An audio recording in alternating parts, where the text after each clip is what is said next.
ሳይወጣ ቁልቁለት ሳይወርድ ኢየሱስ ጌታ እንደሆነ በልቡ አምኖ በአፉ መስክሮ ብቻ የጸደቀ ሰው አለ። አንዳንድ ሰዎች መጽደቅ የሚቻለው በስራ ነው ብሎ ይናገራሉ። ይሄ ትልቅ ውሸት እንደሆነ መጽሐፍ ቅዱስ ያስቀምጥ። ይሄ የዲያብሎስ እንጂ የእግዚአብሔር መንፈስ ቅዱስ ስብከት አይደለም። ነገሩ ሰይጣን ነፍሳችን እንድትድን አይፈልግም። እንድትድን ስለማይፈልግ በፈረሶቹ ላይ ያደረ እመን ብቻ እንጂ ስራ ችግር የለውም ይላል። ለዚህ እኮ ነው ቦሌ መድኃኔዓለም በር ላይ ነው የኔ ቢጤዎች ያሉት ወይስ ዩጎ ቸርች በር ላይ ነው የኔ ቢጤዎች ያሉት?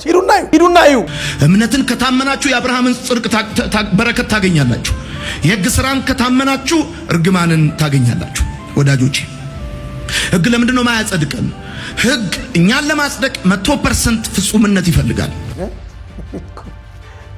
የሚያስቁኝ አሁን እናንተ ሰባኪ ሆናችሁ ተሰብካላችሁ የእግዚአብሔርን ቃል አታፍሩም? ቤተክርስቲያኒቱ ወደ ተሐድሶ ለመምጣት ትንደረደራለች። የጾሙ ጉዳይም የሌላው ያለው ስርዓት ጉዳይም ሁሉ ጤናማ እንዳልሆነ ብዙ መስተካከል ያለበት እንዳለ ይገባል። የኛን ቋንቋ እየተናገሩ የኛን ካባ ለብሰው የኛን ጥምጥም ጠምጥመው የኛን ሰላፊን የኛን ቀሚስ አድርገው የኛን መስቀል አንጠልጥለው በእኛው ቋንቋ እየተናገሩ ለሰው ጠላቱ የቤቱ ሰዎች ናቸው። መጻሕፍትን አይደለም አዋልድ መጻሕፍትን ይሄ ነው አባት የተባለውን መጽሐፍ ቅዱስ እንኳን ለገዛ ራሳቸው ምኞትና ምቾት ሲሉ በራርዘውት የመጨረሻው ዘመኗ ዜማ ላይ ነው። ብዙዎች የበግ ለምድ ለብሰው ተኩላዎቹ የሚመጡበት ብዙዎቹን ከሃይማኖት የሚያስወጡበት አይቆጫችሁም? ግን ይሄ ለኢትዮጵያ ኦርቶዶክስ ተዋሕዶ ቤተክርስቲያን ተብሎ የታተመው መጽሐፍ ቅዱስ ፕሮቴስታንቶች ቀለል ባለ አማርኛ ብለው ከተረጎሙት የመጽሐፍ ቅዱስ ጋር አንድ አይነት ነው። ይሄንን ነው እዚህ ውስጥ ኮፒ አድርገው ያተሙልን። አባታቸው መጽሐፍ ቅዱስን የማይመስሉ በተለያየ ጊዜ ተበራርዘውና በመናፍቃን በረጃጅም እጅ ባላቸው አንዳንድ የፕሮቴስታንት ካቶሊክ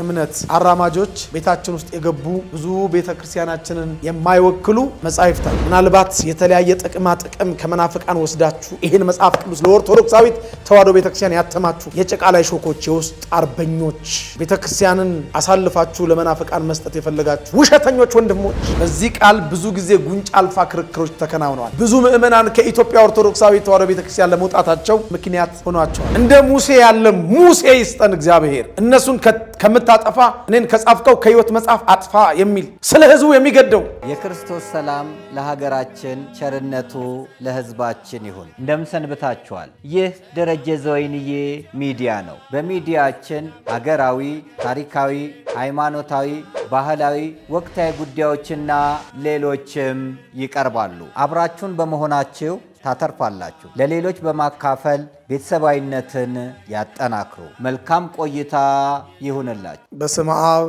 ወወልድ ወመንፈስ ቅዱስ አሐዱ አምላክ አሜን። ክርስቶስ ተንሥአ እሙታን በዐቢይ ኃይል ወሥልጣን አሰሮ ለሰይጣን አግዓዞ ለአዳም ሰላም እምይእዜሰ ኮነ ፍስሐ ወሰላም። ክርስቶስ በታላቅ ኃይልና ስልጣን ከሙታን መካከል ተለይቶ ተነሳ። ሰይጣንንም አሰረው፣ አዳምንም ነፃ ወጣው። ሰላም ከእንግዲህ ወዲህ ደስታና ሰላም ሆነ። የእግዚአብሔር ልጆች፣ የድንግል ማርያም ወዳጆች እንደምን ሰነበታችሁ? እግዚአብሔር አምላካችን ቢፈቅድ ዛሬ በሁለት አበይት ርዕሰ ጉዳዮች ላይ ከኔ ጋር በጣም ለጥቂት ደቂቃዎች እንቆያለን። ወደ መነጋገሪያ አንኳር ርዕሳችን ከማለፌ በፊት የቴምር ሪል ስቴትን ማስታወቂያ አይተን እንመለከታለን። በሀገር ውስጥም በውጭ ሀገርም ያላችሁ ወገኖቻችን ቤት መግዛት የምትፈልጉ ከሆነ ምርጫችሁ ቴምር ሪል ስቴት እንዲሆን ግብዣችን ነው። ከማስታወቂያው በኋላ ወደ ትምህርታችን ጉዳይ እንመጣለን። በአዲስ አበባ በአራቱም አቅጣጫ ላይ 8 ሳይቶችን ገንብተን አጠናቀን በቃላችን መሰረት ብዙዎችን የዘመናዊ ቤት ባለቤት አድርገናል። አሁን ደግሞ ጊዜው የርሶ ስለሆነ መኖሪያ ቤቶችን በቡልጋሪያ፣ በአዋሬ እንዲሁም በፒያሳ 100% ወይንም አንዴ ለምትከፍሉ የ30 በመቶ ቅናሽ አድርገን ባለ 1 መኝታ 5.5 ሚሊዮን፣ ባለ 2 መኝታ 6.6 ሚሊዮን፣ ባለ 3 መኝታ 11 ሚሊዮን ብር አዘጋጅተናል። ቀስ በቀስ ለምትከፍሉ ከ1.6 ሚሊዮን ብር ቅድመ ክፍያ ጀምሮ በመክፈል ቀሪውን ግንባታ ታውን ያዩ እምነቶን እኛ ላይ የጣሉ በ15 ዙር የሚከፍሉበት አማራጭ አመቻችተናል። ቤቶን በ36 ወራት ውስጥ ጥንቅቅ አድርገን የምናስረክብ ሲሆን ቢያከራዩት የሚያዋጣ ቢሸጡት የሚያተርፉባቸው ናቸው። ለዲያስፖራ ደንበኞቻችን ያሉበት ሀገር ሆነው ክፍያ የሚከፍሉበት አማራጭ አመቻችተናል። ውሎንም እዛው ያሉበት ሀገር ሆነው በዲኤችኤል ልከንሎት ወኪል ሳያስፈልጎት ቤቶን መግዛት ይችላሉ። ለበለጠ መረጃ 0955 27 7474 ይደውሉ።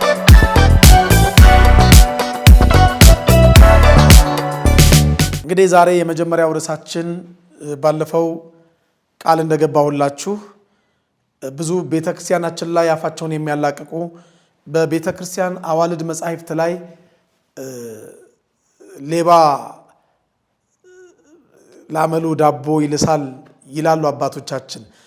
ጅራፍ ራሱ ገርፎ ራሱ ይጮሃል ይላሉ አባቶቻችንና የነሱ አያቶች የነሱ አባቶች ቤተክርስቲያን ውስጥ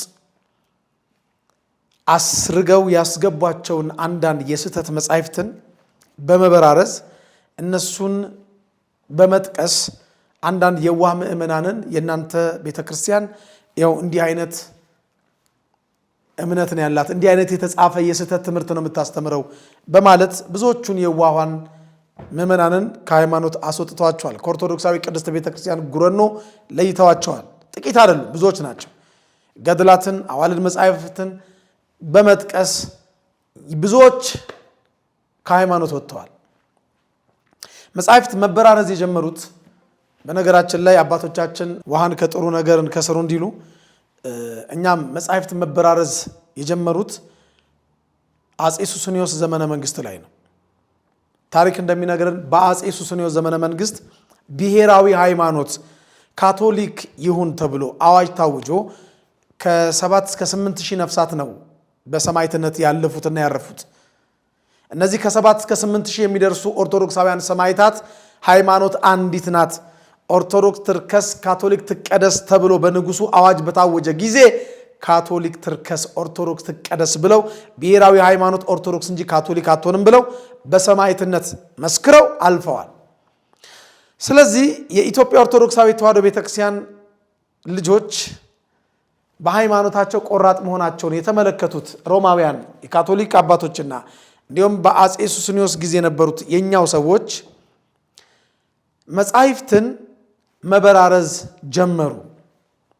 መጻሕፍትን ኦሪጂናል የሆኑትን የአዋልድ መጻሕፍት እያወጡ መበራረዝ ጀመሩ። እነዚያ የተበራረዙት መጻሕፍት አባታቸው ቅዱሱን የእግዚአብሔር ቃል መጽሐፍ ቅዱስን የማይመስሉ አዋልድ የሚመስሉ መጻሕፍት በቅዱስ ሲኖዶስ እንኳን አሁን በቅርቡ በጥቅምቱም ከዛሬ 4 ነው 3 ዓመት በፊትም በነበረው የቅዱስ ሲኖዶስ ስብሰባ ጊዜ አባታቸው መጽሐፍ ቅዱስን የማይመስሉ አዋልድ መጻሕፍት እንዲታረሙ ለሊቃውንት ጉባኤ ተመርቷል። ይሄ ከ4 ወር በፊት እንግዲህ ብዙዎቻችሁ ሰምታችሁታል ብዬ ተስፋ አደርጋለሁ። አባታቸው መጽሐፍ ቅዱስን የማይመስሉ በተለያየ ጊዜ ተበራርዘውና በመናፍቃን በረጃጅም እጅ ባላቸው አንዳንድ የፕሮቴስታንት የካቶሊክ እምነት አራማጆች ቤታችን ውስጥ የገቡ ብዙ ቤተክርስቲያናችንን የማይወክሉ መጻሕፍት አሉ። እነዛ መጻሕፍት ታርመው የገባባቸው ኑፋቄ ወጥቶ በመጽሐፍ ቅዱስ እይታ ተስተካክለው አባታቸውን መጽሐፍ ቅዱስን መስለው እንዲታተሙ ቅዱስ ሲኖዶስ ወስኗል። በጣም የሚገርማችሁ አሁን የምናገረው ንግግር ለመቀበል የሚቸግራቸው አንዳንድ ወንድም እህቶች አሉ። አይደለም አዋልድ መጻሕፍትን እነዚህ የምታዩቸውን እንግዲህ ሁሉም መጽሐፍ ቅዱስ ተብለው ነው የሚጠሩት። እነዚህ በሙሉ መጽሐፍ ቅዱስ ናቸው የሚባሉት። እነዚህን መጽሐፍ ቅዱሳት ራሱ በጣም ባጭሩ በጣም በትንሹ እንዴት እንደተበራረዙ እንዴት እንግዲህ በየጊዜው ሲታተሙ የተለያዩ ሐሳቦች እንዴት እንደገቡባቸው በጣም ለጥቂት ደቂቃ ከኔ ጋር እንቆያለን። እኔ ለኢትዮጵያ ኦርቶዶክሳዊ ተዋሕዶ ቤተክርስቲያን አማኞች የምመክረው ቤተክርስቲያንም የምትመክረው እንደው ትንሽ ይሻላል ብለን የምናስበው መጽሐፍ ቅዱስ ይሄ በአቡነ ተክለ ሃይማኖት ዘመን የታተመው 80 አሐዱ መጽሐፍ ቅዱስ ይሻላል ከሌሎቹ ማለት ነው። ይሄም 1980 ዓመተ ምህረት ነው የታተመው። እንግዲህ ሌሎቹን መጻሕፍት ኦሪጂናሎቹን በተለያየ ጊዜ አጥፍተዋቸዋል። እነዚያን መጽሐፍቶች ካጠፏቸው በኋላ ምናልባት የፍስሐ ያዜ መጽሐፍ ያነበባችሁ የሳጥናኤል ጎል ኢትዮጵያን መጽሐፍ ያነበባችሁ አሁን ማወራላችሁ ነገር በሙሉ ይገባችኋል። ይህን መጽሐፍ በተለይ ቁጥር 1 ብታነቡት እመክራችኋለሁ። ቁጥር 2 ቁጥር 3 እንዳለው አውቃለሁ። ከዛም በኋላ ቁጥር 4 ይታተም አላቅም። ግን በተለይ የሳጥናኤል ጎል ኢትዮጵያ የሚለውን መጽሐፍ ብታገኙት፣ አሁን እሱን መጽሐፍም ገበያ ላይ ምንም ላይ እያጠፉት ነው። አንብቡት። መጻሕፍትን እንዴት እንደበራረዙብን በግልጽ የሚያሳይ መጽሐፍ አይደለም። አዋልድ መጻሕፍትን ግን አባቴ የምንለውን ኦሪጂናል መጽሐፍ ቅዱሱንም በራርዘውታል። በጣም በራርዘውታል። እንግዲህ እጄ ላይ 5 መጽሐፍ ቅዱስ አለ። 5ቱንም መጽሐፍ ቅዱስ እንደ እግዚአብሔር ፈቃድ በጣም አጭር አድርጌ ለማቅረብ ሞክራለሁ። በጣም የሚገርማችሁ በቁም የእጅ ጽሑፍ የተጻፈ መጽሐፍ ቅዱስ አላት ቤተክርስቲያናችን። በሰሜኑ የሀገራችን ክፍል ላይ ቦታውን መናገር አልፈልግም። እንግዲህ ብዙ ኦሪጂናል መጽሐፍቶችን እያጠፉብን ነው። ምናልባት እንደው ከቤተ ክርስቲያን የግዕዝ መጻሕፍት በብዙ ሺና ሚሊዮን ዶላሮች ከቤተ ክርስቲያን እየተሰረቁ እየወጡ የሚሸጡት ለምን ይመስላችኋል? የኛ የኢትዮጵያ ኦርቶዶክሳዊ ተዋሕዶ ቤተ ክርስቲያን የሃይማኖት መጻሕፍት አውሮፓ ውስጥ የሉ? ከእንግሊዝ ጀምረን ተውት። መጻሕፍቶቻችን ጽላቶቻችን የሉ? ሙዚየማቸው ውስጥ የሉም? አሜሪካን ሀገር ውስጥ የኛ የቤተ ክርስቲያናችን መጻሕፍት የሉ? ሙዚየም ውስጥ የሉም? ምናቀው ነገር ለምንድን ነው የሚወጡት? ለምንድን ነው እየተሰረቁ እየተዘረፉ እየወጡ የሚሸጡት? ለምን ይመስላችኋል? በዩኒቨርሲቲ ደረጃ የግዕዝ ቋንቋን የሚማሩት ጀርመኖች፣ ሆላንዶች፣ አሜሪካን ሀገር ውስጥ ለምን ይመስላችኋል? እኛ ሀገር በቅርብ ጊዜ ይመስለኛል በዩኒቨርሲቲ ደረጃ የግዕዝ ቋንቋ እንደ ቋንቋ መማር የተጀመረው። እሱም በጣም ትንሽ ነው። ግን ለምንድን ነው? ለምን መጻሕፍት ይወጣሉ? ይህን መመርመር ያስፈልጋል። ያስገቡልናል፣ የሆነች ነገር አስገብተው ያመጡልናል። ሰው ደግሞ በተጻፈ አይደለም የሚያምነው። ለማንኛውም ከሮሜ 8:34 ብዙ ጊዜ የፕሮቴስታንት እምነት ተከታዮች ኢየሱስን አማላጅ ብለው ከሚጠቅሱት ጥቅስ እንጀምር። እንዴት እንደተበራረዘ የጥንት መጻሕፍት ይፈርዳል ነው የሚሉት። ሮሜ 8 ቁጥር 33 ጀምሮ አነብላችኋለሁ። በዚህ ቃል ብዙ ጊዜ ጉንጭ አልፋ ክርክሮች ተከናውነዋል። ብዙ ምዕመናን ከኢትዮጵያ ኦርቶዶክሳዊ ተዋሕዶ ቤተክርስቲያን ለመውጣታቸው ምክንያት ሆኗቸዋል። እስቲ ላንብበው። እግዚአብሔር የመረጣቸውን ማን ይከሳቸዋል ይላል። የሚያጸድቅ እግዚአብሔር ነው። የሚያጸድቅ እግዚአብሔር ነው። ጸድቀሃል ብሎ የሚፈርድ ማለት ነው። የሚኮንንስ ማን ነው ይልና የጥያቄ ምልክት አለ። የሚያጸድቅ ተመልሷል፣ እግዚአብሔር ነው። የሚኮንንስ ማን ነው ይልና የጥያቄ ምልክት። ከዛስ የሞተው ይልቁንም ከሙታን የተነሳው በእግዚአብሔር ቀኝ ያለው ደግሞ ስለኛ የሚማልደው ይላል የአሁኑ መጽሐፍት። ብዙዎቻችን እጆቻችን ላይ ያሉት መጽሐፍት የሚማልደው ይላል። ትክክለኛው ግን ትርጉሙ ትክክለኛው ግን የጥንት መጽሐፍት የሚመሰክሩት የተጻፉትም የሚፈርደው ብለው ነው። እሱን እናየዋለን። እንደምንም ፎቶ አንስተን ካሜራው ላይ ታዩታላችሁ። ሮሜ 8 ቁጥር 34 የተጠየቀው ስለ ምልጃ ሳይሆን ስለ መፍረድ ነው። ማጽደቅና መኮነን ልመና ሳይሆን መፍረድ ነው።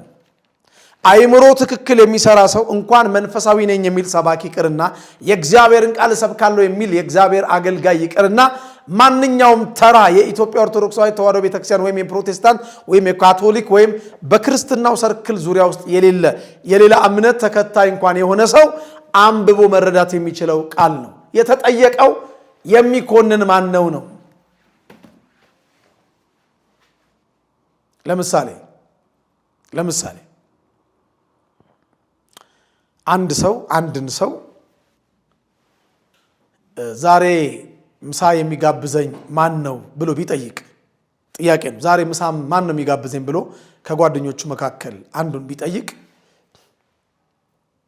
ጅንስ ሱሪ ስትለብስ ያምርብሃል የሚል መልስ ቢሰጡት ከጓደኞቹ መካከል የጠየቀው ጥያቄና የተመለሰለት መልስ አይገናኝም። እሱ የጠየቀው ዛሬ ምሳ የሚጋብዘኝ ማን ነው ያለው። የተመለሰለት መልስ ግን ጅንስ ሱሪ ስትለብስ በጣም ነው የሚያምርብህ የሚል ነው። አይገናኝም። አራምባና ቆቦ ፍየል ወደዚህ ቅዝምዝም ወደዚያ ማሞ ሌላ መታወቂያው እንደሚባለው ማለት ነው። አይገናኝም። የሚያጸድቅ የሚኮንን ተብሎ የተጠየቀን ጥያቄ አይ የሚያማልድ ኢየሱስ ነው የሚል መልስ እንሰጥ ልክ ጅንስ ሱሪ ያምርብሃል ብለን መልስ እንደሰጠነው አይነት ሰዎች አይምሯችን ጤነኛ አይደለም ማለት ነው። ለምን? ጥያቄው ምንድነው? የሚያጸድቅ እግዚአብሔር ነው። ከዛስ የሚያጸድቅ ካለ የሚኮንን ደግሞ አለ። የሚሰጥ ካለ የሚነሳ አለ አይደለም? የሚለምን ካለ የሚለመን አለ። የሚያጸድቅ እግዚአብሔር ነው፣ የሚኮንንስ ማን ነው ተብሎ ተጠየቀ። ያ የሚኮንን የተባለው ኮናኔ በረት ፈታዬ በጽድቅ የሆነው ክርስቶስ ኢየሱስ በአብ ቀኝ ቆሞ አይደለም፣ በአብ ቀኝ ተቀምጦ። መቀመጥ ለፍርድ ነው፣ መቆም ነው ለልመና። ዳኛ እንጂ ጠበቃ አይቀመጥም። ጠበቃ ነው እንጂ የሚቆመው ዳኛ አይቆምም። ዳኛ የሆነው ፈራጅ የሆነው ጌታ ኢየሱስ ክርስቶስ በባህሪ አባቱ በቀኝ በኩል ተቀምጦ ነው የሚለው። በስተቀኝ ቀኝ ሲል ለእግዚአብሔር ግራና ቀኝ ፊትና ኋላ ላይና ታች ጠፈርና ደፈር የለውም። ቀኝ ሲል ኃይል ነው። ቀኝ ክብር ነው። በክብር ተቀምጦ በግርማው ቀኝ በክብር ተቀምጦ በኃይል ተቀምጦ በመለኮት ግርማ ተቀምጦ ስለኛ ይፈርዳል። ማ ኢየሱስ ክርስቶስ። ይለምናል የሚል ግን መልስ ከሆነ ከተጠየቀው ጥያቄ ጋር ይጣረሳል። የተጠየቀው ምሳ ማን ነው የሚጋብዘኝ ዛሬ፣ የተመለሰው ጅንስ ሱሪ ስትለብስ ያምርብሃል። ማይገናኝ ነገር ነው። በደንብ አንብቡት፣ ደጋግማችሁ አንብቡት። አሁን እኔ ያልኳችሁን ነገር በደንብ አንብቡትና በአብ ቀኝ ተቀምጦ ስለኛ የሚፈርደው ክርስቶስ ኢየሱስ ነው መሆን ያለበት ወይስ እንዲህ ተብሎ የተጻፈው ነው ትክክለኛው ቃል ወይስ ስለኛ የሚማልደው የሚለው ነው? ጌታችን መድኃኒታችን ኢየሱስ ክርስቶስ ምልጃን በምድር ላይ ፈጽሞ ለኛ አርአያ አብነት ምሳሌ ሊሆነን በስጋ ወራት ጸሎትና ምልጃን አቅርቦ አንድ ጊዜ ለሁላችን ሞቶ አንዱ ስለ ሁሉ ሞቶ ተፈጸመ ብሎ መስቀል ላይ የመጨረሻውን ቃል ተናግሮ በክብር ወደ ሰማይ አድርጓል። በአባቱም ቀኝ በክብር ተቀምጧል። ዳግም ሊፈርድ እንጂ ሊያማልድ አይመጣም። ግልጽ ነው። ኢየሱስ ክርስቶስ አሁን ያልኩትን በስጋ ወራት ጸሎትና ምልጃን አቀረበ የሚለውን የመጽሐፍ ቃል አሁን ከእርገት በኋላ ምልጃ ለፈጣሪ እንደማይስማማው ምልጃ የፍጡር ስራ እንደሆነ የተለያዩ የመጽሐፍ ቅዱስ ቃላትን በማስረጃነት አቀርብላችኋለሁ። ዕብራውያን 5:7 እንዲህ ይላል፣ አንተ እንደ መልከ ጼዴቅ ሹመት ለዘላለም ካህን ይለውና ይሄ የማይለወጥ ዘላለማዊ ክህነቱን ያመጣና ይሄ ክህነቱ ግን አንድ ጊዜ ለሁል ጊዜ አንዱ ስለ ሁሉ ሞቶ በስጋ ወራት ለኛ የፈጸመውን ምልጃ ቁጥር 7 ላይ ይናገራል። እርሱም በስጋ ወራት ከሞት ሊያድነው ወደሚችል ከብርቱ ጩኸትና ከእንባ ጋራ ጸሎትንና ምልጃን አቀረበ ነው የሚለው። በስጋ ወራት ጸሎትንና ምልጃን አቀረበ። ጸሎትን የሚሰማ ጸሎትን ሁሉ የሚቀበል አምላክ ጸለየ፣ ወደ ፈተና እንዳትገቡ ጸልዩ ሲል ከኔ ተማሩ ብሏልና አንዱ ስለሌላው ይጸልይ ያለው ኢየሱስ ክርስቶስ ምልጃንም አቀረበ። በመስቀል ላይ ሆኖ አባቶ የሚያደርጉትን አያውቁምና ይቅር በላቸው አላለም ብሏል። ይህንን ጸሎት ይህንን ምልጃ ያቀረበው ጌታ በስጋ ወራት ነው። በስጋ ወራት የምትለውን አስምሩበት። ከእርገት በኋላ ምልጃ የለም። በስጋ ወራትም የምልጃን ስራ የሰራው የማስታረቅን ስራ የሰራው ከራሱ ጋር ከባህሪዎቱ ከእግዚአብሔር መንፈስ ቅዱስ ጋር ከባህሪ አባቱ ከእግዚአብሔር አብ ጋር ነው። ከዛ በኋላ ግን የማስታረቁን አገልግሎት ለፍጡራን ሰጠ። በእኛ ኖረ።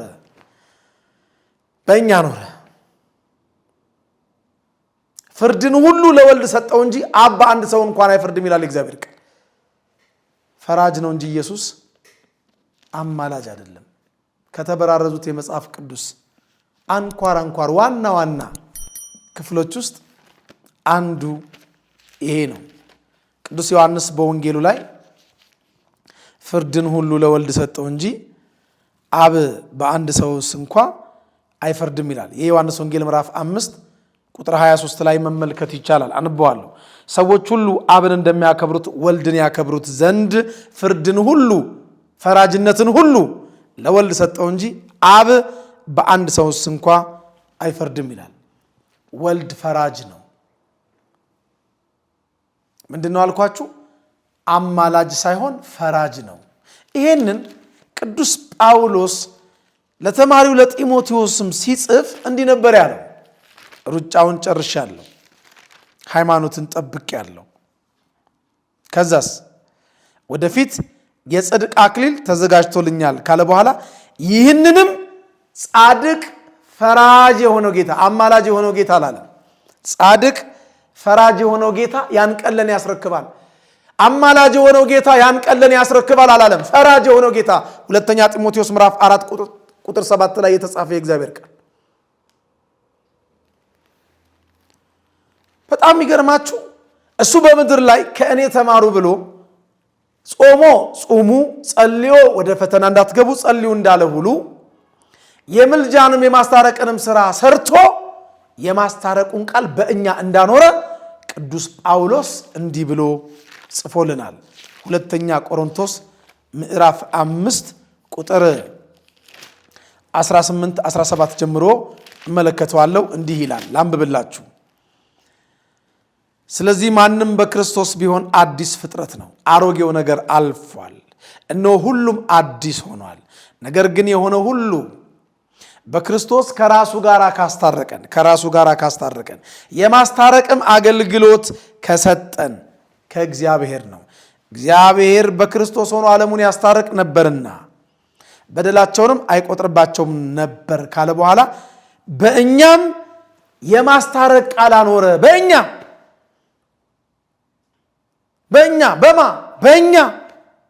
ምን አኖረ? የማስታረቅ ቃል አኖረ። ከዛስ እንግዲህ እግዚአብሔር በእኛ እንደሚማለድ ስለ ክርስቶስ መልእክተኞች ነን፣ ከእግዚአብሔር ጋር ታረቁ ብለን እንለምናለን። በጣም የሚገርማችሁ ሁለተኛ የምናየው ከበራረዙት የመጽሐፍ ቅዱስ ቃል አንዱ ይሄ ነው። የቅዱሳንን አማላጅነት ለማበላሸት በእኛ እንደሚማለድ የሚለውን በእኛ እንደሚማልድ ብለው ሰርዘውታል። እቺ እንደሚማልድ የምትለውን እንደሚማልድ ያሉትን ቀጥሎ አሳያችኋለሁ።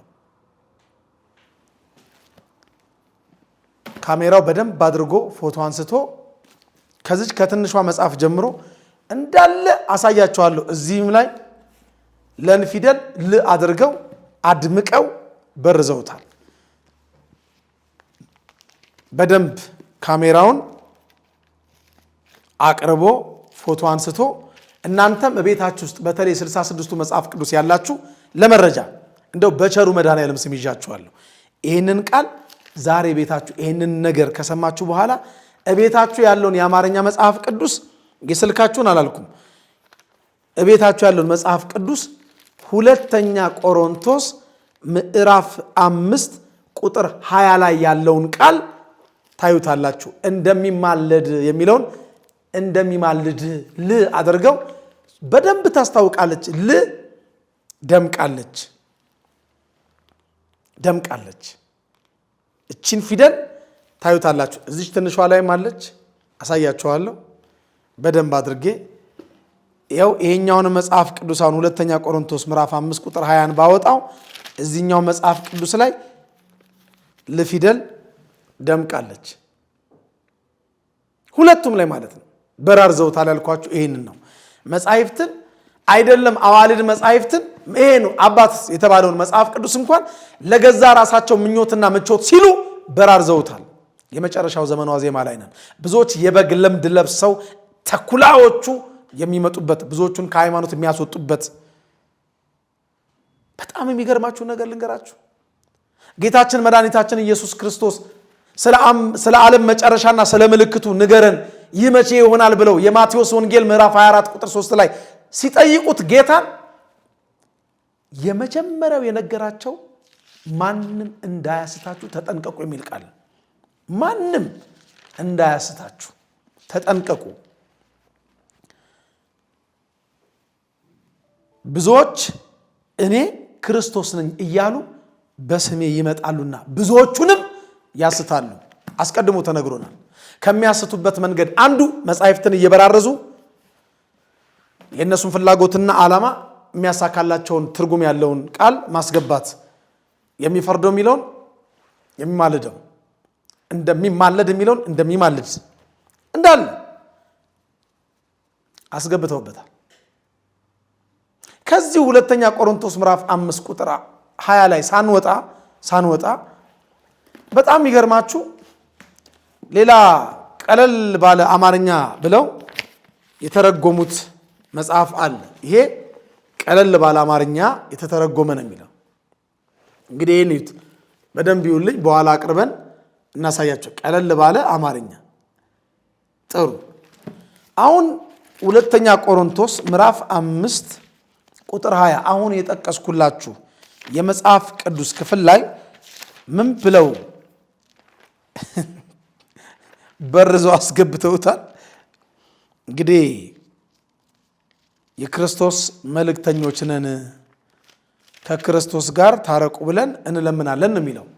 ታረቁ ብለን እንለምናለን እንማልዳለን። ቅዱሳን ይማልዳሉ። እነሱ ግን ቀለል ባለ አማርኛ ብለው ያስገቡትን አንብብላችሁ። ለእኛም የማስታረቂያ ቃል ሰጠን ይሉና እግዚአብሔር ሰዎችን በእኛ አማካኝነት ስለሚጠራ እኛ በክርስቶስ ስም አምባሳደሮች ነን ይላል። አምባሳደር ቀለል ያለ አማርኛ ነው ወይስ ቀለል ያለ እንግሊዘኛ ነው? ታዩታላችሁ። ይሄን እኛ የክርስቶስ መልእክተኞች ነን ነው የሚለው ትክክለኛው ቃል። መልእክተኛ የሚለው ነው አማርኛ ወይስ አምባሳደር የሚለው ነው አማርኛ? ያው ቀለል ባለ አማርኛ ብለው ተርጉሙ። እንዲህ ነው እንተረጉማለን እያሉ በጣም ይገርማቸው እንተረጉማለን እያሉ መጻሕፍትን በራርዘዋቸዋል። በጣም የሚያናድደውና የሚያበሳጨውን ነገር ነግሬያችሁ ግን በዚህ በኩል ያለውን ርዕስ ጠቀልለዋል። በጣም የሚያናድደው ይሄኛው መጽሐፍ ቅዱስ ለኢትዮጵያ ኦርቶዶክስ ተዋሕዶ ቤተክርስቲያን የታተመ ነው። 2000 ዓመተ ምህረት በብፁዕ ቅዱስ አቡነ ጳውሎስ ዘመነ ፕትርክና። እግዚአብሔር ሰው ይስጠን። ሰው አጣን ወገኖች። እንደ ሙሴ ያለ ሙሴ ይስጠን እግዚአብሔር። እነሱን ከምታጠፋ እኔን ከጻፍከው ከሕይወት መጽሐፍ አጥፋ የሚል ስለ ሕዝቡ የሚገደው። እኛ መምህራኖቹ 25-26 ዓመት መድረክ ላይ ቆመን ያገለገልነው ሰባኪዎቹ እኮ ትናንትና ክዶ ከወጣው ከአንድ የፕሮቴስታንት እምነት ተከታይ ጋር የምንከራከርበት የቤተክርስቲያናችን መጽሐፍ ቅዱስ የለንም። በደንብ ስሙኝ ብፁዓን አባቶች፣ በእውነት ኦርቶዶክሳዊ ተዋሕዶ ሃይማኖታችሁን የምትወዱ በሚሞት ስጋችሁ የማይሞት ስራ ሰርታችሁ ለማለፍ የምትፈልጉ ብፁዓን አባቶቼ፣ ሊቃውንተ ቤተ ክርስቲያን፣ የማኅበረ ቅዱሳን አባላት፣ አመራር ላይ ያላችሁ ሰዎች፣ የኢትዮጵያ ኦርቶዶክሳዊ ተዋሕዶ ቤተ ክርስቲያን ባለጸጎች፣ ምናልባት መጽሐፍ ቅዱስን ለማሳተም አቅም ያላችሁ፣ እንዲህ የጠራሁትን ስም በሙሉ ስለሚመለከት ነው። እነዚህ ሁሉ ሰዎች ተሰባስበው አንድ ለቤተ ክርስቲያናችን የሚሆን መጽሐፍ ቅዱስ ብታሳትሙልን መልካም ነበረ። በጣም የሚገርማችሁ ግን ሊቃውንት ጉባኤ ያላት ብዙ ሊቃውንተ ቤተ ክርስቲያን ተብለው የተሰበሰቡ ምናምን ይህን መጽሐፍ ቅዱስ ያተሙትም እንግዲህ ከመጽሐፍ ቅዱሱ መሰረታዊ ቋንቋዎች ከዕብራይስጡና ከጽርኡ ዘር ጋር ተመሳክሮ የታተመ እንደሆነ ነው የሚነግረን በኢትዮጵያ መጽሐፍ ቅዱስ ማህበር አማካይነት። አይቆጫችሁም? ግን ይሄ ለኢትዮጵያ ኦርቶዶክስ ተዋሕዶ ቤተክርስቲያን ተብሎ የታተመው መጽሐፍ ቅዱስ ፕሮቴስታንቶች ቀለል ባለ አማርኛ ብለው ከተረጎሙት የመጽሐፍ ቅዱስ ጋር አንድ አይነት ነው። ይሄንን ነው እዚህ ውስጥ ኮፒ አድርገው ያተሙልን። ለዚህ ነው ሮሜ 8:34 ላይ ምን ይላል? ይሄኛው የታተመው መጽሐፍ ቅዱስ ለኦርቶዶክስ ተብሎ የታተመው ምን ይላል? ስለኛ ይፈርዳል ካለ በኋላ ህዳጉ ላይ ደግሞ ዝቅ ብለው ግሪኩ ግን ይማልዳል ይላል ብለው ደግሞ አስገቡት። አያችሁ የማን እጅ እንዳለበት። እዚህ ጋር ይፈርዳል ብለህ ጽፈህ እዚህ ጋር ይማልዳል ይላል ያልከው ሰውዬ ደህና ነህ?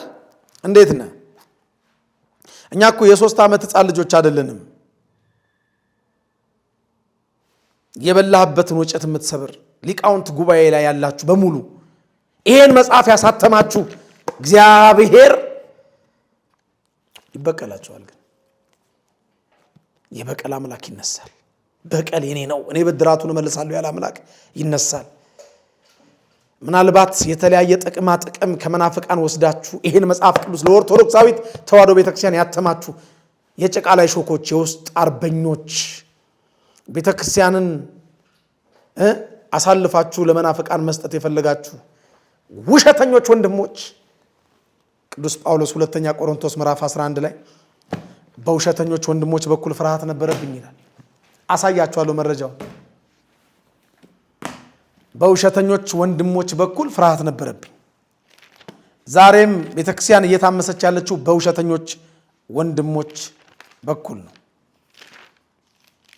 የኛን ቋንቋ እየተናገሩ የኛን ካባ ለብሰው የኛን ጥምጥም ጠምጥመው የኛን ሰላፊን የኛን ቀሚስ አድርገው የኛን መስቀል አንጠልጥለው በእኛው ቋንቋ እየተናገሩ ለሰው ጠላቱ የቤቱ ሰዎች ናቸው ይላል ማቴዎስ 10:36 ላይ። ጠላት ከሩቅ አይመጣም። 2ኛ ቆሮንቶስ ምዕራፍ 11 ቁጥር 26 በምድረ በዳ ፍርሃት፣ በባህር ፍርሃት፣ በውሸተኞች ወንድሞች በኩል ፍርሃት ነበረብኝ ይላል። እያንዳንዱ የተናገርኩትን ቃል አሳያችኋለሁ። እንደዚህ ገልጠህ እዚህ ጋር እንደዚህ ብትገልጥ አንድ አይነት ነው። አንድ አይነት ኢቭን የመስመር አሰማመሩ የርዕስ አሰጣጡ ከብሉይ ኪዳን እስከ አዲስ ኪዳን ድረስ ያተሙልን ቀለል ባለ አማርኛ ከተተረጎመ ብለው ነው ያተሙልን። እናየዋለን። እያንዳንዱን ፎቶ እያነሳን ነው ዛሬ በመረጃ የምንማረው እያንዳንዱ። ስለዚህ አዋልድ መጻሕፍት ተበራርዘዋል። እንኳን እኛ ትናንሾቹ መምህራን ቅዱስ ሲኖዶስም ቤተ ክርስቲያንንና አባታቸውን ቅዱሱን መጽሐፍ ቅዱስ የማይመስሉ አዋልድ መጻሕፍት እንዲታረሙ አውጇል።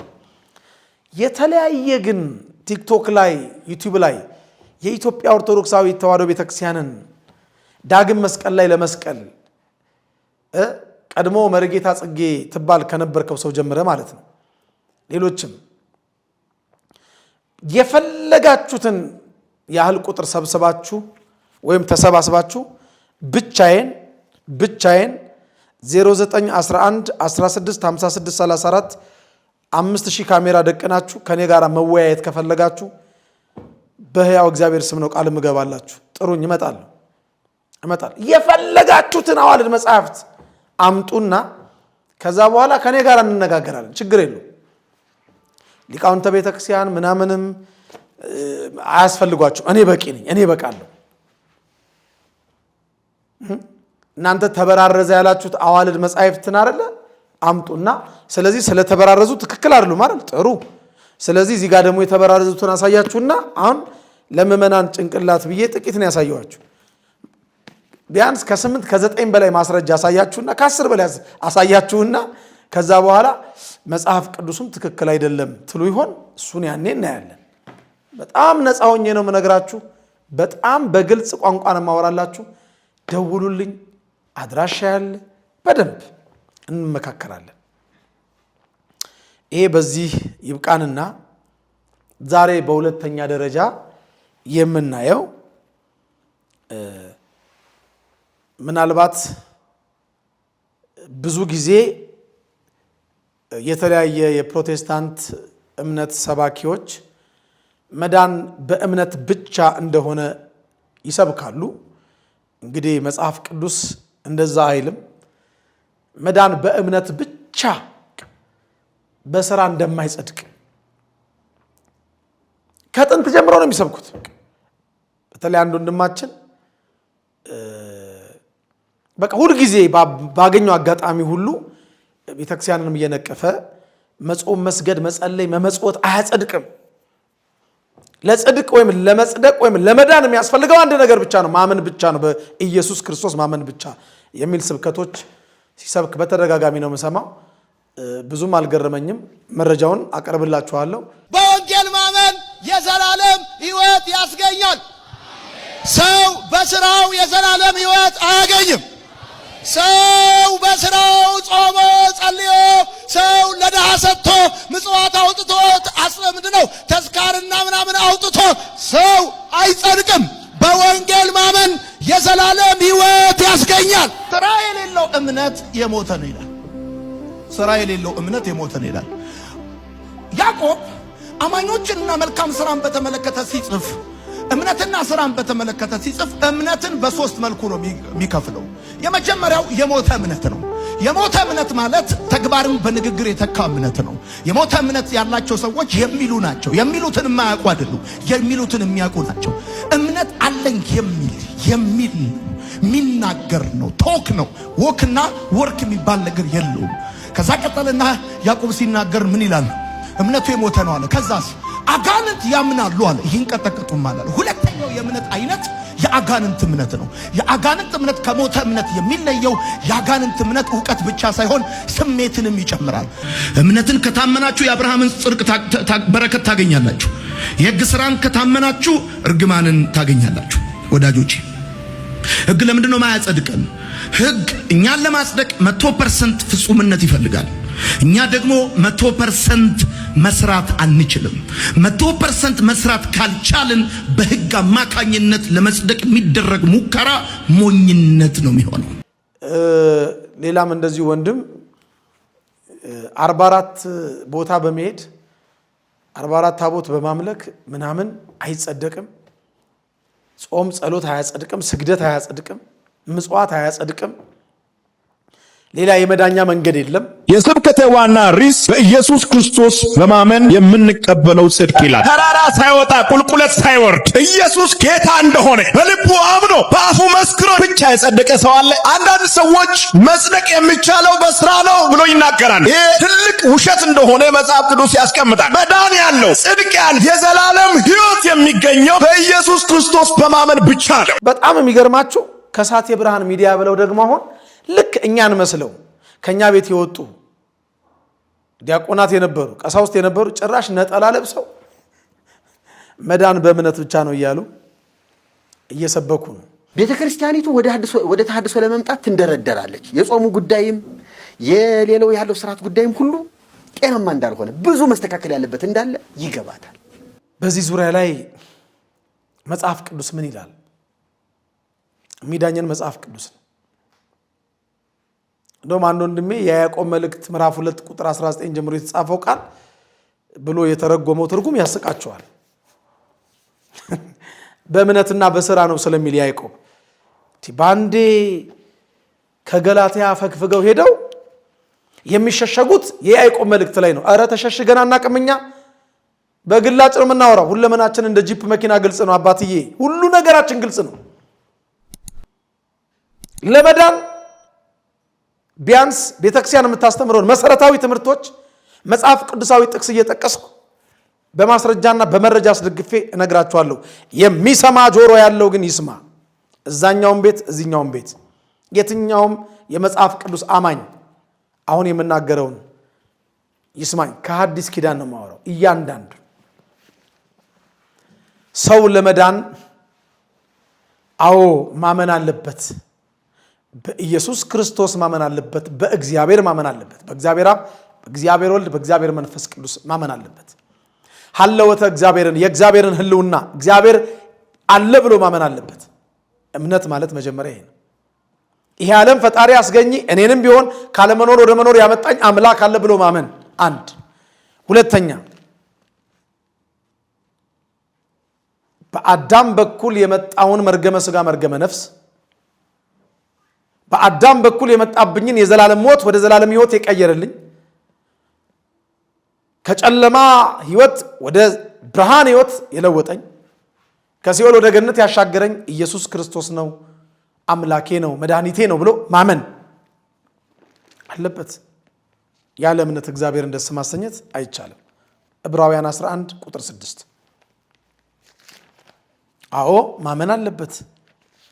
ካላመንን መዳን አንችልም።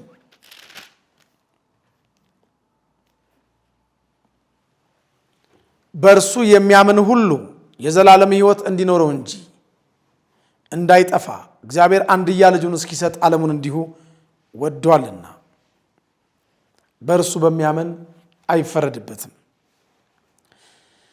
በእርሱ በማያምን ግን በአንዱ በእግዚአብሔር ልጅ ስላላመነ አሁን ተፈርዶበታል። በቸሩ መድኃኔዓለም በምታመልኩት ኢየሱስ ክርስቶስ ስም ይዣችኋለሁ። በኢየሱስ ያላመነው አሁን ነው የተፈረደበት። አሁን በፍርድ ውስጥ ነው። ዕለተ ምጽአትን አይጠብቅም። ተፈርዶበታል። አሁን ተፈርዶበታል። ይህን በኋላ እንመጣበታለን። የምንጸድቀው የምንድነው በእምነትና በስራ ነው የሚለውን በደንብ ስናይ በደንብ እናየዋለን። ስለዚህ የመጀመሪያው ማመን አለበት። ሁለተኛው የዘላለም ሕይወት ሰው ለማግኘት መጠመቅ አለበት። በአብ በወልድና በመንፈስ ቅዱስ ስም መጠመቅ አለበት። የማርቆስ ወንጌል ምዕራፍ 16 ቁጥር 16 ያመነ የተጠመቀ ይድናል፣ ያላመነ ግን ይፈረድበታል። ያመነ የተጠመቀ ይድናል። አይ እዚህ ጋር እኮ ያላመነ እንጂ ያልተጠመቀ ይፈረድበታል አላለም። ኧረ እባክህ ተው እንጂ። የዮሐንስ ወንጌል ምዕራፍ 3 ቁጥር 3 እስከ 5 ምን ይላል? እውነት እውነት እላችኋለሁ ሰው ከውሃና ከመንፈስ ዳግመኛ ካልተወለደ የእግዚአብሔር መንግሥት ሊያይ አይችልም። አከተመ። የዮሐንስ ወንጌል ምዕራፍ 3 ቁጥር 5 አይችልም። ወደ እግዚአብሔር መንግሥት ለመግባት ከውሃና ከመንፈስ ቅዱስ መወለድ አለበት። በጥምቀት መወለድ አለበት። አሁን እናንተ ዳግም መወለድ የምትሉት ራሱ ሌላ ታሪክ ነው፣ ሌላ ርዕስ ነው። በግልጽ ቋንቋ አይ ጥምቀት አያድንም፣ አሁንም ያልተጠመቀ አይድንም አላለም፣ ያላመነ ነው የሚለው። እውነትህን ነው ወይ መድኃኔዓለም? አንደኛ ጴጥሮስ ምዕራፍ 3 ቁጥር 21 አንደኛ ጴጥሮስ ምዕራፍ 3 ቁጥር 21 ይህም ውሃ ደግሞ ማለት ጥምቀት ምሳሌው ሆኖ አሁን ያድነናል። የሰውነትን እድፍ ማስወገድ አይደለም። የምንጠመቀው የሰውነትን እድፍ ለማስወገድ አይደለም። ጥምቀት ያድነናል። እምነት የመጀመሪያው፣ ሁለት ጥምቀት ማመን አለብን፣ መጠመቅ አለብን። እሺ ከዛስ ስጋውና ደሙን መብላት መጠጣት አለብን የዘላለም ሕይወት ለማግኘት። አይ ቤተ ክርስቲያን አጠመቀችን። ከዛስ በአብ ወልድ በመንፈስ ቅዱስ አጠመቀችን። ከዛስ ወንዶቹ በ40 ቀን ሴቶቹ በ80 ቀን ስንጠመቅ ማለት ነው። የአንበሳ ልጅ አንበሳ፣ የድመት ልጅ ድመት፣ የነብር ልጅ ነብር፣ የአህያ ልጅ አህያ፣ የሰው ልጅ ሰው፣ የእግዚአብሔር አብ ልጅ እግዚአብሔር ነውና፣ የአማኝ ልጅም አማኝ ነውና፣ የክርስቲያን ልጅ ክርስቲያን ነውና በወላጆቻችን እምነት አምነን ተጠመቅን። ከዛስ ወደ ስጋ ወደሙ ሪፈር ተጻፈልን። ዲያቆኑ በእርፈ መስቀል ቁርባን ሰጠን፣ ቆረበን። ለምን? ያመነ የተጠመቀ እንደሚድነው ሁሉ ስጋውና ደሙንም የተቀበለ የዘላለምን ሕይወት ስለሚያገኝ ስጋ ወደሙን ተቀበልን። ማስረጃ የዮሐንስ ወንጌል ምዕራፍ 6 አነበዋለሁ ቁጥር 56 ጀምሮ እስቲ እንመልከት። እናንተ ቁጥር 53 ጀምሮ ተመልከቱት። እውነት እውነት እላችኋለሁ የወልደ እጓለ እመሕያው ክርስቶስን ሥጋውን ካልበላችሁ ደሙንም ካልጠጣችሁ በራሳችሁ ሕይወት የላችሁ። ሥጋዬን የሚበላ ደሜንም የሚጠጣ የዘላለም ሕይወት አለው፣ እኔም በመጨረሻው ቀን አስነሳዋለሁ። ሥጋዬ እውነተኛ መብል ደሜም እውነተኛ መጠጥ ነውና ሥጋዬን የሚበላ ደሜን የሚጠጣ በእኔ ይኖራል፣ እኔም በእርሱ እኖራለሁ። ሕያው አብ እንደላከኝ እኔም ከአብ የተነሳ ሕያው እንደምሆን እንዲሁ የሚበላኝ ደግሞ ከእኔ የተነሳ ሕያው ይሆናል። ከሰማይ የወረደ የሕይወት እንጀራ እኔ ነኝ። አባቶቻችሁ መና በሉ ሞቱ አለ። አሁን ግን ሰው ከዚህ እንጀራ በልቶ እንዳይሞት ከሰማይ የወረድኩ የሕይወት እንጀራ እኔ ነኝ። የዮሐንስ ወንጌል ምዕራፍ 6 ከቁጥር 53 ጀምሮ አንብቡት፣ ያዙልኝ። እምነት፣ ጥምቀት፣ ሥጋውና ደሙን መቀበል። አሁን ይህንን ሁላችንም ኦርቶዶክሳውያን ሶስቱንም ፈጽመናል። ከዛስ አደግን፣ ኃጢአት እንሰራለን፣ ሰው አይደለን፣ እንበድላለን። ከዛስ ኃጢአት በደል እየበደልን ብንኖር እንድናለን? አንድንም። ምን ያስፈልጋል? ንስሐ ካልገባን ሁላችንም እንጠፋለን። ጆሮአችሁን ካሳከካችሁም፣ አይናችሁን ካሳሻችሁም፣ አፋችሁን ካዛጋችሁም ያዛጋችሁ እንጂ የእግዚአብሔርን ቃል እንደ ገደል ማሚቱ ከማስተጋባት ወደኋላ አንልም። ተራራ በመውጣት በመውረድ በመጾም በመጸለይ ምናምን አይዳንም በማም ስትል የነበርከው ይሰማል። ላምብብልህ፣ ንስሐ ባትገቡ ሁላችሁም ትጠፋላችሁ።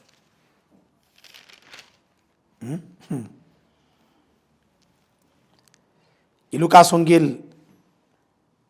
ምዕራፍ 13 ቁጥር 3 እና ቁጥር 5 ነገር ግን ንስሐ ባትገቡ ሁላችሁ እንዲሁ ትጠፋላችሁ። ሁለት ቦታ ነው የተጻፈው። ሉቃስ 13 ቁጥር 3 እና የሉቃስ ወንጌል ምዕራፍ 13 ቁጥር 5 ሁለቱንም አንብቡት። አሁን የማነብላችሁ አባ ገሌ፣ አቡነ ገሌ፣ ዲያቆነ ገሌ፣ መሪጌታ ገሌ የጻፉትን አይደለም። የእግዚአብሔርን ቃል ነው ማነብላችሁ። በእምነት ብቻ ነው መዳን ያላችሁ ይሰማል። በደንብ ስሙት። ይህም ብቻ አይደለም። በአራተኛ ደረጃ እንግዲህ ማመን፣ መጠመቅ፣ ሥጋ ወደሙ መቀበል፣ ንስሐ መግባት በአራተኛ ደረጃ።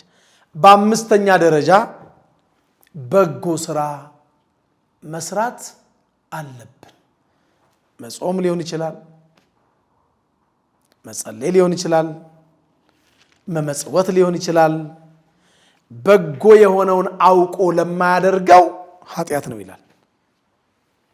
መጾም በጎ ነው፣ ለማያደርገው ኃጢአት ነው። በጎ መስራት፣ መልካም መስራት መልካም እንደሆነ አውቆ ለማያደርገው ሰው ኃጢአት ነው። ኃጢአት ደግሞ ገነት ወይም መንግስተ ሰማያት አያስገባም። የሚያስቁኝ አሁን እናንተ ሰባኪ ሆናችሁ ትሰብካላችሁ የእግዚአብሔርን ቃል አታፍሩም? ሳይላኩስ እንዴት ይሰብካሉ ይላል እኮ የእግዚአብሔር ቃል። ሳይማሩ ማለት ነው። የያዕቆብ መልእክት ምዕራፍ 4 ቁጥር 17 እንዲህ ይላል፣ እንደዚህ ያለ ትምህርት ሁሉ ክፉ ነው ካለ በኋላ እንግዲህ በጎ ለማድረግ አውቆ ለማይሰራው ኃጢአት ነው። ያዕቆብ 4 ቁጥር 17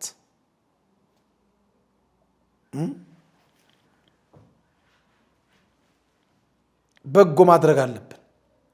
በጎ ስራ አያጸድቅም ላልከው፣ መመጽወት፣ መጾም፣ መጸለይ አያስፈልግም ያልከው፣ እንዴ ኢየሱስ ክርስቶስ ለምን ጾመ? ይህ አይነቱ ጋኔን ግን ከጾምና ከጸሎት በቀር አይወጣም ለምን አለ? እናንተ በኢየሱስ ክርስቶስ ታምናላችሁ፣ ኢየሱስ ክርስቶስ ደግሞ ያደረገውን ጾም ትነቅፋላችሁ። በኢየሱስ እናምናለን ትላላችሁ፣ ኢየሱስ ክርስቶስ ያለውን የተናገረውን ቃል ትሽራላችሁ። ለምሳሌ እሱ የጾመው ለምንድን ነው? እሱ የተጠመቀው ለምንድን ነው? የእግዚአብሔር ልጅ ሳይሆን ነው እንዴት ተጠመቀው? የእግዚአብሔር ልጅ ለመሆኑ እንዴት ተጠመቀው? አይደለም፣ ተጠምቆ ተጠመቁ ሲል ነው። ማቴዎስ 11 ቁጥር 28 ጀምሮ ከኔ ተማሩ ብሏል። ጾሞ ጹሙ ሲለን ነው። አትጾሙም፣ የምትጾመውን ደግሞ ኦርቶዶክሳዊት ቤተክርስቲያናችንን ትነቅፋላችሁ። አትመጸውቱም፣ የምትመጸውተውን ስጡ ይሰጣችሁማል የሚለውን የእግዚአብሔር ቃል የምትሰብከውን ቤተክርስቲያን ትነቅፋላችሁ። ስጡ ይሰጣችሁማል። ምጽዋት አያጸድቅም ያልከው አታፍርም? አታፍርም? ጭራሽ እኮ ኢየሱስ ክርስቶስ ለፍርድ ሲመጣ በቀኙ ከሚያቆማቸው ከበጎቹ ቁጥር ለመደመር በጎች ሆነን እንድንገኝ ከሚናገረው ነገር ውስጥ ከግማሽ በላይ ምጽዋት ነው። ማቴዎስ 25 ቁጥር 33ን ጋብዣ ያለው ፓስተር እንትና መጋቢ እንትና እንደገና ደግሞ ከሳቴ ብርሃን ውስጥ ነጠላ አድርገህ እምነት ብቻ ነው የሚያስፈልገው ስራ ያጸድቅም ላልከው ወንድሜ ጋብዣ ያለው ዛሬ በደንብ ጋብዣ ያለው። በጎቹን ምንድነው የሚለው? ተርቤ አብልታችሁኛል። ለተራበ ማብላት መጽዋት አይደለም? ተርቤ አብልታችሁኛል ግቡ እኮ ነው ያለው። እንዴት መጽዋት አያጸድቅም ትላለህ? ተጠምቼ አጠጥታችሁኛል ግቡ፣ ተጠምቼ አላጠጣችሁኝም ውጡ፣ አልመጸወታችሁም ውጡ፣ መጽወታችኋል ግቡ እኮ ነው። ታርዤ አልብሳችሁኛል፣ ለታረዘ ማልበስ መጽዋት አይደለም? ይሄ አሁን አይምሮ ጤነኛ የሆነ ሰው አንብቦም ሰምቶም የሚረዳው ቃል አይደለም? ትርጉም አያስፈልገውም እኮ ይሄ ቃል።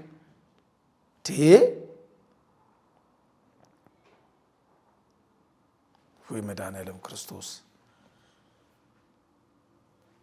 ታስሬ ጎብኝታችሁኛል፣ እንግዳ ሆኜ መጥቼ ተቀብላችሁኛል።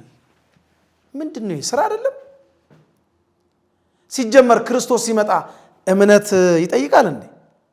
እምነት ነው የሚያጸድቀው ላልከው ወንድሜ፣ እምነት ብቻ ከሆነ የሚያጸድቀው ብቻ እምነት ብቻ ከሆነ በሉ እናንተ ያመናችሁ ብቻ ወደዚህ ኑ በቀኝ ቆሙ፣ ያላመናችሁ ሲጀመር ቅድም እመጣበታለሁ ያልኩ የዮሐንስ ወንጌል ምዕራፍ 3 ቁጥር 16 ጀምሮ ስናነበው ያላመነ ሰው ዕለተ ምጽአትን አይጠብቅም። አሁን ተፈርዶበታል። አሁን በፍርድ ውስጥ ነው ያለው። ዕለተ ምጽአት ፍርድ ቀን በቀኝና በግራማ የሚቆሙት ያመኑት ናቸው። ያመኑት ነገር ግን ስራ የሌላቸው ፍሬ ከሌለው ከጨለማ ስራ ጋር ሲተባበሩ የነበሩት አምስቱን ስራ ያደርጉ የነበሩት አምስቱ ውሾች እንዴ እንቶ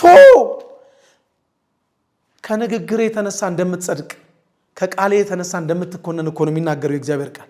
ይሄን ታውቃለህ? መልካም ንግግር ቁጣን ታበርዳለች ይላል አይደል? አዎ መልካም ንግግር ለመጽደቅህም ለመኮነንህም ሁሉ አስተዋጽኦ አላት። ሞትና ህይወት ያሉት በምላስ እጅ ናቸው። ምሳሌ 18 ቁጥር 21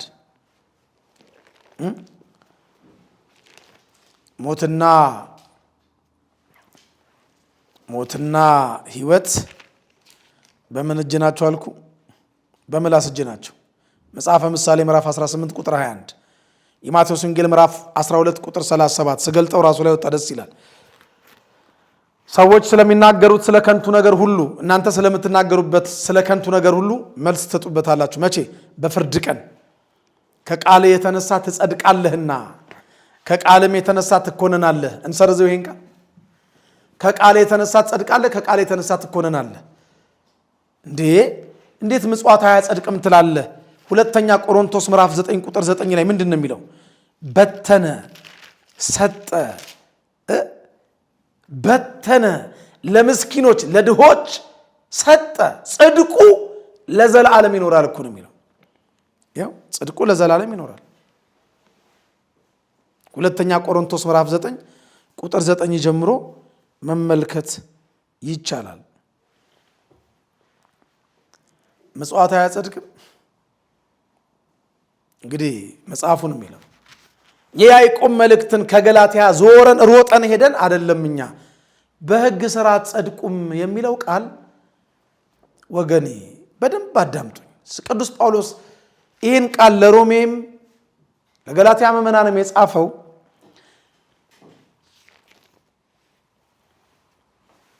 አይሁዳውያን አብርሃም አባታችን፣ እግዚአብሔር አምላካችን፣ ሙሴ ነቢያችን ብለው ያምናሉ። በኢየሱስ ክርስቶስ ግን አያምኑም።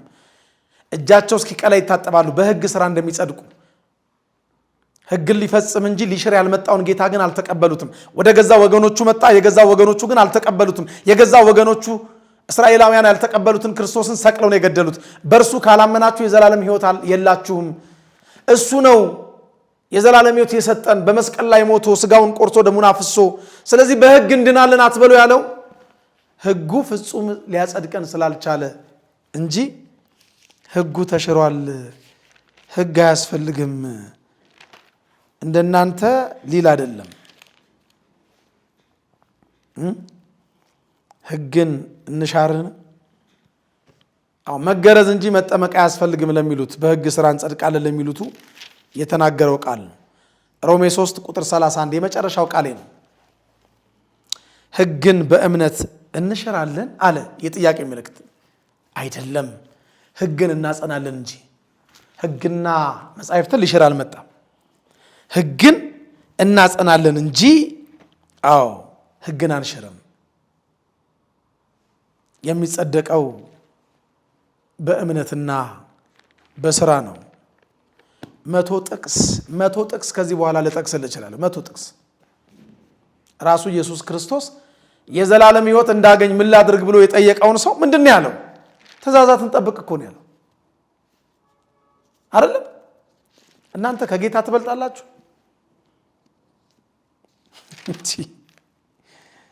የዘላለም ሕይወት እንዳገኝ ምን ላድርግ? የማቴዎስ ወንጌል ምዕራፍ 19 ቁጥር 16 ላይ ተመልከት። ትእዛዛትን ጠብቅ። የትኞቹን? አትስረቅ፣ አትግደል፣ አታመንዝር፣ አባትና እናትን አክብር፣ ባልንጀራን ራስን እንደ ራስ ውደድ የሚለውን እኮ ብሎ ኢየሱስ ክርስቶስ አስተምሯል። ሁላችንም በክርስቶስ የፍርድ ወንበር ፊት እንገለጣለን። ስንገለጥ የምንጠየቀው ያመናችሁ ግቡ፣ ያላመናችሁ ጡ አይደለም። እምነት ከሥራ ጋር አስተባብረን የያዝን እንጸድቃለን። እምነት ከሥራ ጋር አስተባብረው ያልያዙ ይኮነናሉ። በግራ ከሚቆሙት ከኃጢአተኞቹ ከፍየሎቹ ጋር ይቆጠራሉ። ይሄ የዲያብሎስ እንጂ የእግዚአብሔር መንፈስ ቅዱስ ስብከት አይደለም። ነገሩ ሰይጣን ነፍሳችን እንድትድን አይፈልግም። እንድትድን ስለማይፈልግ በፈረሶቹ ላይ ያደረ እመን ብቻ እንጂ ስራ ችግር የለውም ይላል። ለዚህ እኮ ነው ቦሌ መድኃኔዓለም በር ላይ ነው የኔ ቢጤዎች ያሉት ወይስ ዩጎ ቸርች በር ላይ ነው የኔ ቢጤዎች ያሉት? ሂዱና እዩ። ከቃል ይልቅ ተግባር ይሰብካል። የሚመጸወቱት የት እንደሆነ ስለሚያውቁ የኔ ቢጤዎቹ እንኳን ያሉት የኦርቶዶክሳዊ ተዋሕዶ ቤተክርስቲያን በር ላይ ነው። እኛ ኦርቶዶክሳውያን እምነት ከሥራ ጋር ልክ የያዕቆብ መልእክት ምዕራፍ 2 ቁጥር 19 እና ቁጥር 26 ላይ እንደተጻፈው ስራ የሌለው እምነት ሙት ነው። የኛ አይደለም የናንተ ማለት። እኛ ግን እንጸድቃለን ብለን እነዚህን 5 ነገሮች እናከናውናለን። ስራ አያስፈልግም የሚል የመንፈስ ቅዱስ ሳይሆን የዲያብሎስ ስብከት ነው። በቃ ስራ አያስፈልግም ኦሬዲ ጸድቃል ከተባለ አንድ ሰው ምንም ያመነዝራል፣ ይዋሻል፣ ይገላል፣ ጣዖት የፈለገውን ያደርጋል። ለምን? ኦሬዲ ጸድቋላ። ይሄ ስብከት የዲያብሎስ ወይስ የመንፈስ ቅዱስ? አይምሮ ያለው ይመርምረው። ቤተክርስቲያን ግን ከብዙ በጥቂቱ ከረጅሙ ባጭሩ የመዳን መንገዶች ብላ እነዚህ መንገዶች ታስተምራለች። ስራ ያስፈልጋል። ለእያንዳንዱ እንደ እየእምነቱ ያስረክበዋል እኮ አይልም የእግዚአብሔር ቃል። እንደ ስራው ነው ያስረክበዋል የሚለው። እንደ ስራ ነው የምትረከበው። ኖ በቶሎ እመጣለሁ፣ ለእያንዳንዱም እንደየስራው መጠን ከፍል ዘንድ ዋጋዬ ከኔ ጋር ነው። አልፋና ኦሜጋ፣ ፊተኛውና ኋለኛው፣ መጀመሪያውና መጨረሻው እኔ ነኝ ይላል። የዮሐንስ ራእይ ምዕራፍ 22 ቁጥር 12 ላይ የተጻፈ የእግዚአብሔር ቃል። ይህንን ቃል በተለያዩ የመጽሐፍ ቅዱስ ክፍሎች ላይ እናገኘዋለን።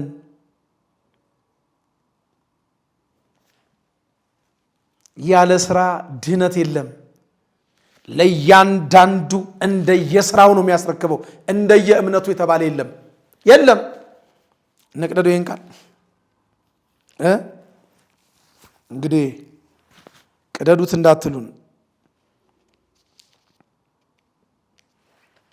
ወይስ አመፀኞች የእግዚአብሔርን መንግስት እንደማይወርሱ አታውቁምን? አትሳቱ ይላል። አንደኛ ቆሮንቶስ ምዕራፍ 6 ቁጥር 9 ጀምሮ አንብበው። እኔ ሰዓት የለኝም፣ ሁሉን እንዳልተርክ ጊዜ ያጥርብኛል። ቆሜ ግን አንድ የመጽሐፍ ቅዱስ ቃል እጋብዛለሁ። እስካሁን ከተናገርኳቸው ከጠቀስኳቸው ቃላቶች ውጪ የፕሮቴስታንት እምነት ተከታይ ወንድሞቼ በፍቅር ነው የምለምናችሁ። ሁለተኛ ቆሮንቶስ ምዕራፍ 5 ቁጥር 10ን በደንብ አንብቡልኝ። ሁለተኛ ቆሮንቶስ ምዕራፍ 5 ቁጥር 10 እንዲህ ይላል፣ መልካምም ቢሆን ወይም ክፉ እንዳደረገ እያንዳንዱ በስጋው የተሰራውን በብድራት ይቀበል ዘንድ ሁላችንም በክርስቶስ በፍርድ ወንበር ፊት ልንገለጥ ይገባናል ይላል። በስጋችን የሰራነውን በብድራት እንቀበላለን። ስራ ነው የሚያጸድቀው ከእምነት ጋር። እምነት ብቻ ማመንማ አጋንንትም ያምናሉ፣ ስራ ስለሌላቸው ግን አይጸድቁም። አይደለም የሚለው ቃሉ? ማመንማ አጋንንትም ያምናሉ፣ ከማመንም አልፈው ይንቀጠቀጡማል። የያዕቆብ መልእክት ምዕራፍ 2 ቁጥር 19 ላይ የተጻፈ የእግዚአብሔር ኃይለ ቃል። ወደ እግዚአብሔር መንግሥት በብዙ ፈተናና መከራ እንገባ ዘንድ ያስፈልገናል ብለው የጻፉልን የሐዋርያት ልጆች ነን። ወደ እግዚአብሔር መንግሥት በማመን ብቻ ሳይሆን በብዙ መከራና በብዙ ፈተና እንገባ ዘንድ ያስፈልገናል። የሐዋርያት ሥራ የሚነግረን ይህንን የመጽሐፍ ቅዱስ ክፍል ነው። የሐዋርያት ሥራ ምዕራፍ 14 ቁጥር 21 ላይ ይሄ ቃል ተጽፏል። በሃይማኖትም ጸንተው እንዲኖሩ እየመከሩና ወደ እግዚአብሔር መንግሥት በብዙ መከራ እንገባ ዘንድ ያስፈልጋል እያሉ ወደ ልስጥራን ወደ ኢቆንዮንም ወደ አንጾኪያም ተመለሱ ይላል። ቤተ ክርስቲያንም ዛሬ ወደ እግዚአብሔር መንግሥት በብዙ መከራና ፈተና እንገባ ዘንድ ያስፈልገናል ትላለች። ለዛ ነው የምንጾመው፣ ለዛ ነው የምንጸልየው፣ ለዛ ነው የምንሰግደው፣ ለዛ ነው ስንወድቅ በንስሐ የምንነሳው፣ ለዛ ነው የምንመጸውተው፣ የተራበ የምናበላው፣ የተጠማ የምናጠጣው፣ የታረዘ የምናበልሰው፣ ለድሃ ቸርነት የምናደርገው፣ የታሰረ የምንጠይቀው። ታስሬ ጠይቀኸኛል ይላል ጌታ። ስለዚህ ስራ ከእምነት ጋር፣ እምነት ከስራ ጋር ያጸድቃል። ጊዜ ቢኖረኝ የቀሩኝን 100 ጥቅሶች እነግራችሁ ነበር። እኛ ኦርቶዶክሳውያን ድነናል። አንደኛ ቆሮንቶስ ምዕራፍ 6 ቁጥር 11 ድነናል፣ ከዘላለም ሞት ድነናል። የዘላለሙን ሞት በዘላለም ሕይወት ቀይሮ መስቀል ላይ በፈጸመው ስራ ድነናል። እኛ ኦርቶዶክሳውያን እየዳንን ነው። አንደኛ ቆሮንቶስ ምዕራፍ 1 ቁጥር 18 እኛ ኦርቶዶክሳውያን እንድናለን። ሮሜ ምዕራፍ 5 ቁጥር 9 የቤተ ክርስቲያናችን አስተምህሮት ይህን ይመስላል። ድነናል፣ እየዳንን ነው፣ የራሳችንን መዳን እየፈጸምን ነው፣ ተስፋ እናደርጋለን፣ እንድናለን። በመጨረሻ አንድ መልእክት አስተላልፋለሁ። እቺን ሳምንት በታየ ቦጋልና በሊቀ ትጉሃን መምህር ደረጀ ዘወይንዬ መካከል አንዳንድ ነገሮች እየሰማሁ ነው። ዩቲዩብ ላይ ሀሌታ ቴሌቪዥን ላይ ይመስለኛል። እኛ አንሳደብም። እንግዲህ ፍርዱን የምንሰጠው ለህዝብ ነው። ታየ ቦጋለ ሀሌታ ቴሌቪዥን ላይ የተናገረው ንግግር ኮሜንቶቹን ማንበብ ብቻ እውነታው የቱ ጋር እንዳለ ያሳብቃል። ይህን መልእክት ለማስተላለፍ ነው። ታየ ቦጋለ ታቀኛለህ፣ ስካይላይት ሆቴል ለዳግማዊ ደብረ ዳሞ አቡነ አረጋዊ ቤተክርስቲያን የህንፃ ማስፈጸሚያ ስራ ላይ የሰበኩት ስብከት በጣም በጣም ደስ ብሎ መተህ በሁለት እጅህ የጨበጥከኝ ልጅ ነኝ። መምህር ሲሳይ አዳን አስታወስከኝ። ስካይላይት ሆቴልና እኔ ብዙም መናገር አልፈልግም፣ ግን መምህራንን ብናከብር፣ በተለይኛ ኦርቶዶክሳውያን ብንከባበር ለምን ይልቁንም ወንጌል በመስበክ የሚያገለግሉቱ እጥፍ ክብር ይገባቸዋል ይላል። እኔ አይደለም የምለው መጽሐፍ ነው የሚለው። እና ክብር ለሚገባው ክብር እንስጥ፣ አንሳደብ። የመላእክት አለቃ ስለ ሙሴ ስጋ ከሳጥናኤል ጋር ሲነጋገር የስድብን ቃል ሊናገር አልደፈረም፣ ጌታ ይገስጽህ አለው እንጂ ነው የሚለው። እና ባንሳደብ መልካም ነው ብዬ አስባለሁ። ለምን ለእግዚአብሔር ቤተሰቦች ይልቁንም ወንጌል ለሚሰብኩ ክብር እንስጥ። ግዴላችሁ ጎረቤቶቻችን የሚከባበሩትን ያህል እኛ ቤት አንከባበርም። አንደኛ ጢሞቴዎስ ምዕራፍ 5 ቁጥር 17 በመልካም የሚያስተዳድሩ ቀሳውስት ይልቁንም በመስበክና በማስተማር የሚደክሙቱ እጥፍ ክብር ይገባቸዋል ይላል ቃሉ ነው የሚለው። ስለዚህ እኔ ከምሰጠው ሐሳብ ከምሰጠው አስተያየት በላይ በቃ ህዝቡ የሰጠው አስተያየት አለ። ህዝቡን የምነግረው እዛ ወንድማችን ታየ ቦጋለ የተናገረው ሀሌታ ቲቪ ላይ ገብታችሁ እንግዲህ እዩት፣ ኮሜንቱን እዩትና ማን ትክክል እንዳልሆነ ትፈርዳላችሁ። የሰማነውን ቃል እግዚአብሔር ይባርክልን። ሀገራችንን ኢትዮጵያንና ቤተክርስቲያናችንን እግዚአብሔር ይባርክልን። ከአጽራረ ኦርቶዶክሳውያን ቤተክርስቲያናችንን ይጠብቅልን። ቅዱሱን መጽሐፍ እንደ እግዚአብሔር አምላክ ቅዱስ ፈቃድ ለምእመኑ ተናግረን ምእመኑን ከዘላለም ሞት ወደ ዘላለም ሕይወት የሚያሻግሩ መርከቦች እንድንሆን ቸሩ መድኃኔዓለም እኔንም እናንተንም ይርዳን። እንግዲህ ያው ሌላው በተረፈ የራሴን ሚዲያ ለመክፈት ከዚህ በፊት በደረጀ ዘወይኔ ሚዲያ ላይ ያቀረብኩት ነገር አለ።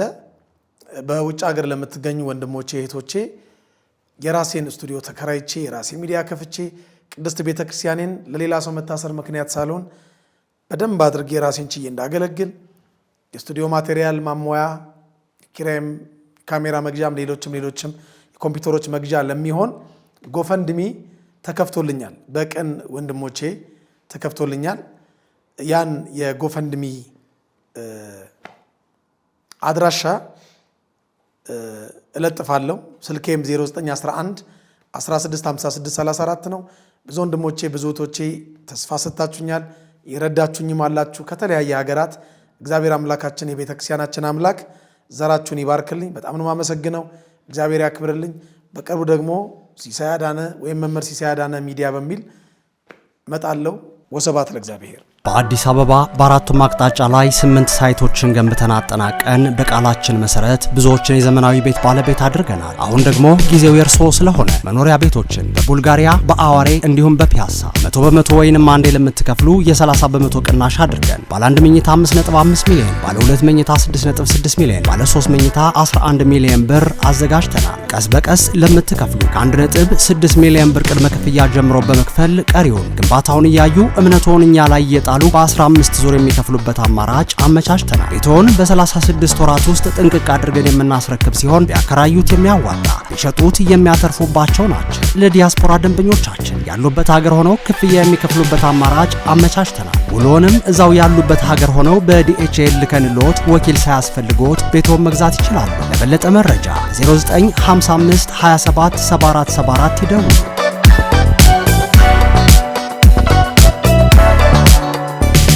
እኛ በትላንትናና በነገ መካከል ያለን ዛሬ ነን። ዛሬ ላይ ሆነን ነገን በበጎ ነገር እንገንባ።